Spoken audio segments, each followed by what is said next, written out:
Madam, இன்னைக்கு ஓ பன்னீர்செல்வம் வந்து இது டிஎன்எல்பி எப்படி பார்க்குறீங்க? இப்போ நான் ஒரு முக்கியமான வேலையா போயிட்டு இருக்கேங்க. அம்மாவுடைய கட்சி அனைத்து இந்திய அண்ணா திராவிட முன்னேற்ற கழகத்தின் பொதுக்கூட்டத்துக்கு இப்போ நான் தூத்துக்குடி ஃப்ளைட் பிடிச்சி போயிட்டுருக்கேன். இது உண்மையான வேலை, முக்கியமான வேலை, நேர்மையான வேலை. இந்த மாதிரி பேச தேவையில்லாத விஷயங்களை பற்றி பேசுறதுக்கு எனக்கு நேரம் கிடையாது. வருங்கால சட்டமன்ற தேர்தலில் அதிமுகவோட முயற்சிகள் எப்படி இருக்கும்? ஏன்னா தொடர்ச்சியாக வந்து பார்த்தீங்கன்னா அதிமுகவை மற்ற அமைச்சர்கள் இல்லைங்க, இப்போ நம்ம புதுசாக வந்துட்டு இப்போ ஒரு முடிவு எடுத்தாங்க, மாற்றினாங்க அப்படிங்கிறது அவங்கள பற்றி பேசுறது வேற.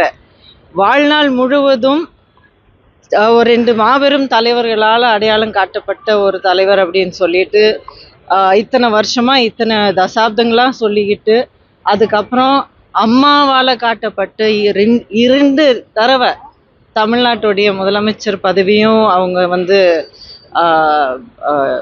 ஏற்று இவ்வளவும் அம்மாவால் கிடைச்ச ஒருத்தர் இன்னைக்கு அவருடைய இந்த ஒரு மூத்த தலைவர் அப்படின்னு சொல்லிக்கக்கூடிய ஒரு அளவில் இருக்கிற ஒரு நிலையில யார் வந்து அதிமுகவுக்கு மட்டும் இல்லை அம்மாவுக்கு வந்து இவ்வளோ வந்து துரோகம் பண்ணியிருக்காங்க, இவ்வளோ வந்து துன்படுத்தியிருக்காங்க அப்படிங்கிற அந்த கட்சிக்கு யாரை வந்து அதிமுகவுடைய ஆரம்பத்திலிருந்து தீய சக்தி அப்படின்னு சொல்லி அவ்வளோ கடுமையாக நம்ம எதிர்க்கிறோமோ அந்த கட்சியில் போய் சேர்றது அப்படிங்கிறது ஒரு துரோகத்தின் உச்சகட்டம், அவகாசவாதத்தின் உச்சகட்டம்.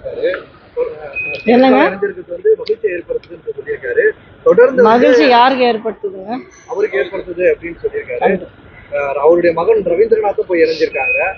தொடர்ந்து வந்து இந்த அதிமுக வந்து அழிவு பாதையில கொண்டு போறதா வந்து அவர் குற்றம் சாட்டியிருக்காரு. எப்படி பாருங்க எடப்பாடி பழனிசாமி வந்து இருங்க, எதுவா இருந்தாலும் இப்போ என்னுடைய வீடு, என்னுடைய தாயோட வீட்டை வந்து என்ன நடந்தாலும் சரி, வெளியில இருந்து என்ன தாக்குதலா இருந்தாலும் சரி, உள்ளுக்குள்ள என்ன பிரச்சனைகள் இருந்தாலும் சரி, என்னுடைய தாயை வந்து உண்மையிலே நான் ஒரு தாயா நான் நினச்சி என்னுடைய வாழ்க்கையும் என்னுடைய அடையாளம் எல்லாமே இவங்களால தான் எனக்கு கிடச்சிருக்கு அப்படின்னு சொல்லி உண்மையான ஒரு உணர்வு இருக்கிறவங்க யாராக இருந்தாலும் வீட்டுக்குள்ளே இருந்து குடும்பத்தோடு ஒன்றாக இருந்து உள்ளுக்குள்ளே என்ன பிரச்சனைகள் வந்து தீர்த்து வைக்கிறதுக்கு அத்தனை முயற்சி எடுக்கணுமோ ஒரு உண்மையான கட்சிக்காரர், உண்மையான குடும்பத்துக்கு சேர்ந்தவங்க அப்படி தான் நடந்துப்பாங்க.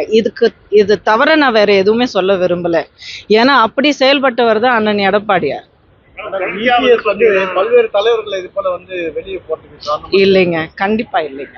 என்ன நடந்துட்டு இருக்கு, எப்படி நடந்துட்டு இருக்கு எல்லாமே தெரியும். இன்னைக்கு வந்து அனைத்து இந்தியா இல்லைங்க, இன்னும் எத்தனை பேர் இருக்காங்க மாபெரும் தலைவர்கள், அவ்வளவு மூத்த தலைவர்கள் எத்தனை பேர் இருக்காங்க. அவங்கள வந்து நீங்க பேசாம இருக்கிறதோ இல்லை கண்டுக்காம இல்லை கணக்குல கொண்டு வராம இருக்கிறது அப்படிங்கிறது ஒரு திசை திருப்பறதுக்கான ஒரு முயற்சி தான், பேச்சோடைய ஒரு திசை திருப்பறதுக்கான ஒரு முயற்சி தான். எத்தனை பேர் மூத்த தலைவர்கள், எத்தனை பேர் அனைத்து இந்திய அண்ணா திராவிட முன்னேற்ற கழகத்தில் இருந்து வழி நடத்தி அவ்வளோ பலமான ஒரு கட்சியை ஒவ்வொரு ஊர்லேயும் ஒவ்வொரு வீட்லேயும் ஒவ்வொரு குடும்பத்துலேயும் இறங்கி இருக்கிற ஒரு கட்சியை, இந்த டிஎன்ஏல ரத்தத்தில் ஓடிட்டு இருக்கிற கட்சியில் தமிழ் மண்ணிலேயே பதிவாக இருக்கிற கட்சியை வந்து ஒருத்தர் 2 பேர் போனதுனால கட்சி வந்து சதறி போகிறதுக்கான ஒரு வாய்ப்பே இல்லை.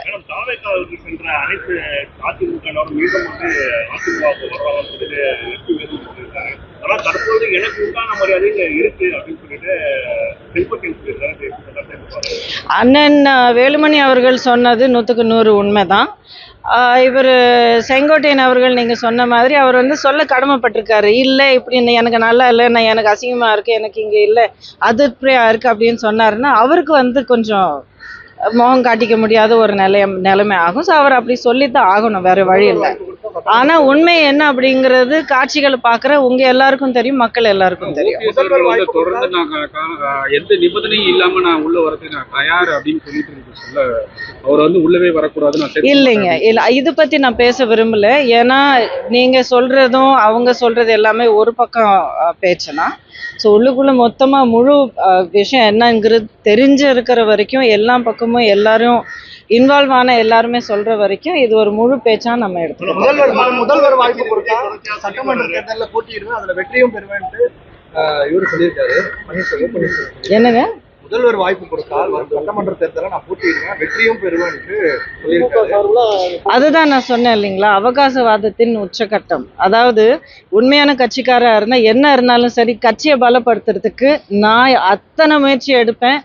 நான் முக்கியம் இல்லை, ஏன்னா நான் எல்லாமே அனுபவிச்சுட்டேன். நான் ஒரு உச்சத்துக்கு போயிருக்கேன், ஒரு சாதிச்சிட்டேன், உச்ச பதவியில் நான் உட்கார்ந்துருக்கேன்.